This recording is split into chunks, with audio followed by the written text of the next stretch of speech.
Salut à toutes et à tous et bienvenue dans ce nouvel épisode de Demain en tête. Aujourd'hui, on va se poser une question un peu provocatrice. Est-ce que le développement durable, c'est un truc de pays riches? Parce que oui, souvent, on entend que les pays pauvres ont d'autres priorités, par exemple se nourrir, se loger et se soigner. Alors, est-ce qu'ils ont vraiment le choix d'intégrer le développement durable? Et à l'inverse, est-ce que les pays riches qui ont largement profité de l'industrialisation sans se soucier de l'environnement ont une responsabilité plus grande? On va essayer de voir tout ça ensemble. Pas de jugement, mais des faits, des questions et peut-être quelques déclics. D'abord, commençons par un chiffre. Selon le Global Carbon Project, les pays du Nord sont responsables de plus de 80% des émissions historiques de CO2 depuis 1850.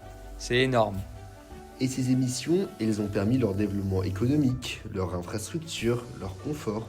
Aujourd'hui, ils demandent aux pays du Sud de se développer, mais proprement. C'est un peu hypocrite. C'est là qu'intervient la notion de responsabilité commune mais différenciée, qui est introduite au sommet de la Terre à Rio en 1992. On est tous responsables, mais pas de la même manière, ni avec les mêmes moyens. Il faut savoir que les pays en développement sont souvent les premières victimes du changement climatique, comme la sécheresse, inondations, hausse du niveau de la mer, etc. Oui, et avec moins de moyens pour s'adapter. Pourtant, beaucoup de ces pays mènent des initiatives assez exemplaires.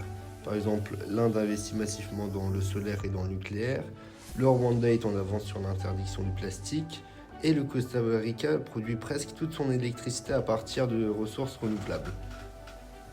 Donc non, le développement durable n'est pas un luxe des pays riches, c'est une urgence globale avec des solutions locales.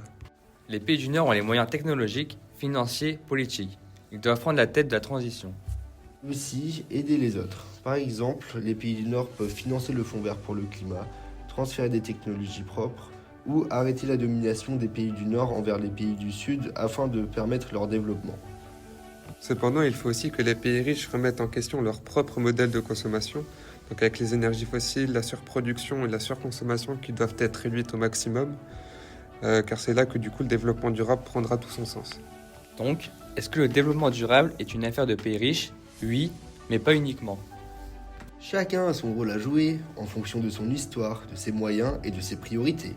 Il n'y a pas de solution unique. Oui, en effet, le développement durable, c'est l'affaire de tous, mais pour être juste, il doit aussi être équitable. Merci de nous avoir écoutés et à très bientôt dans Demain en tête.